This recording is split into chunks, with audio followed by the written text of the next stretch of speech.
Welcome everyone. SQL lecture series के lecture 74 में आज हम बात करेंगे सिंगल रो फंक्शंस के बारे में।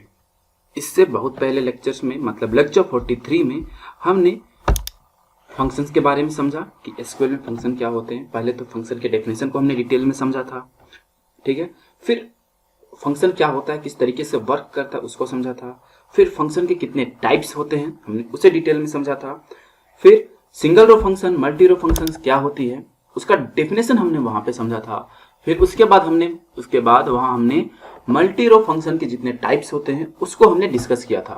तो उसके बाद हमारा बचा हुआ था एक टाइप था सिंगल रो फंक्शन, जिसको अभी हम इस लेक्चर में कंटिन्यू करेंगे, ठीक है। अगर आपने अभी तक लेक्चर 43 जिसमें मैंने फंक्शन टाइप ऑफ फंक्शन के बारे में बताया था, अगर आपने इसे अभी तक नहीं देखा है तो जाके लेक्चर 43 को एक बार जरूर देख लें, ठीक है। तो नाउ अब हम शुरू करते हैं सिंगल रो फंक्शंस के बारे में।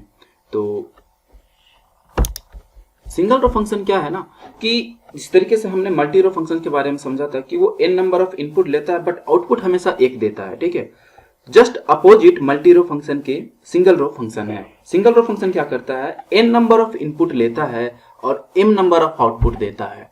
अब n और m कहने का मतलब ये n और m में भी सेम हो सकता है या आपस में वेरी भी कर सकता है। मींस अगर n की वैल्यू अगर हम 4 इनपुट दे रहे हैं तो मे बी जो आउटपुट आए वो भी 4 हो या लेस देन 4 मीन्स 3 भी हो सकता है या 5 भी हो सकता है। ये डिपेंड करता है कि इनपुट किस तरीके से है, ठीक है। नाउ ये तो हो गई सिंगल रो फंक्शन की बात कि क्या ये n नंबर ऑफ इनपुट लेता है और m नंबर ऑफ आउटपुट देता है, ठीक है। फिर अब हम ये सिंगल रो फंक्शन को यूज कहां करते हैं, तो ये जो सिंगल रो फंक्शन है ना इसे हम वेयर क्लॉज के साथ यूज करते हैं, ठीक है। और वेयर क्लॉज के साथ यूज करते हैं तो ये वेयर क्लॉज क्या होता है, तो इसे मैंने लेक्चर 32 में बहुत ही डिटेल में बहुत ही एक एक बिट बाय बिट बोला जाए तो उस तरीके से मैंने वेयर क्लॉज को क्लियर किया है। तो आप जाके लेक्चर 32 अगर वेयर क्लॉज को समझना है डिटेल में किस तरीके से ये वर्क करता है तो आप उसे देख सकते हो, ठीक है। तो सिंगल रो फंक्शन को हम लोग कहां यूज करते हैं, तो वेयर क्लॉज के साथ यूज करते हैं, ठीक है। अब जैसे हमने मल्टी रो फंक्शन के बारे में पढ़ा था कि जो मल्टी रो के फंक्शंस थे ना, जैसे मैक्स, मीन, एवरेज, सम, काउंट, उसे हम नेस्ट नहीं कर सकते थे। नेस्ट कहने का मतलब एक फंक्शन के अंदर दूसरे फंक्शन को नहीं लिख सकते थे। जस्ट सपोज अगर मैं एक मल्टी रो फंक्शन मैक्स का एग्जांपल लूं, ठीक है, मैक्स का एग्जांपल लूं तो मैक्स के इनसाइड हम कोई दूसरा मल्टी रो फंक्शन मीन को नहीं लिख सकते, ठीक है।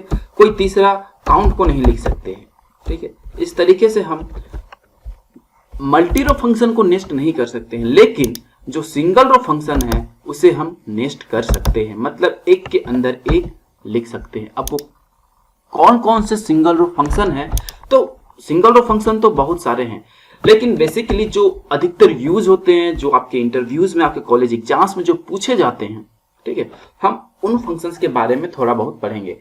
फंक्शंस तो बहुत ज्यादा है, बहुत सारे हैं, लेकिन हम कुछ इंपॉर्टेंट फंक्शंस के बारे में पढ़ेंगे, ठीक है। तो पहला टाइप्स कौन सा है, लेंथ, फिर रिवर्स, फिर टू कैर, फिर टू डेट, फिर सब स्ट्रिंग, फिर रिप्लेस, फिर इन स्ट्रिंग, फिर मोड, फिर सिस्टम डेट, फिर सिस्टम टाइम स्टैम्प। अब इन सब को अलग अलग लेक्चर्स में, आने वाले लेक्चर्स में देखेंगे। होप कि अगर कोई ये आपको लेक्चर पसंद आया होगा, अच्छा लगा होगा और समझ में भी आया होगा। कोई डाउट रह गया सिंगल रो फंक्शंस के बारे में तो आप मुझे कमेंट करके पूछ सकते हो। लेक्चर से रिलेटेड नोट्स के लिए मेरी नीचे इंस्टा आईडी आ रही है, आप मुझे वहां जाके फॉलो करके मैसेज कर सकते हो। मैं आपको बता दूंगा कि किस तरीके से आपको नोट्स मिलेंगी, ठीक है। और फंक्शंस के बारे में जानने के लिए लेक्चर 43 तो देखे ही देखे, ठीक है, कि फंक्शन क्या होता है, ठीक है, टाइप्स ऑफ फंक्शन क्या है, ठीक है, एसक्यूएल में। और हम जो सिंगल रो फंक्शन को जो वेयर क्लॉज में यूज करते हैं, ठीक है, तो ये वेयर क्लॉज वर्क कैसे करता है, ठीक है, ये वर्क कैसे करता है उसे मैंने वेयर क्लॉज वाले लेक्चर में बताया है। तो एक बार जाके आप उसे भी देख लें, लेक्चर 32। तो 2 लेक्चर आपको देखने हैं, 43 एंड 32। तो चलिए फिर मिलते हैं नेक्स्ट लेक्चर में, जहां अब हम बात करेंगे लेंथ और रिवर्स के बारे में, ठीक है। चलिए फिर मिलते हैं नेक्स्ट लेक्चर में, तब तक अपना ख्याल रखें, टेक केयर एंड बाय।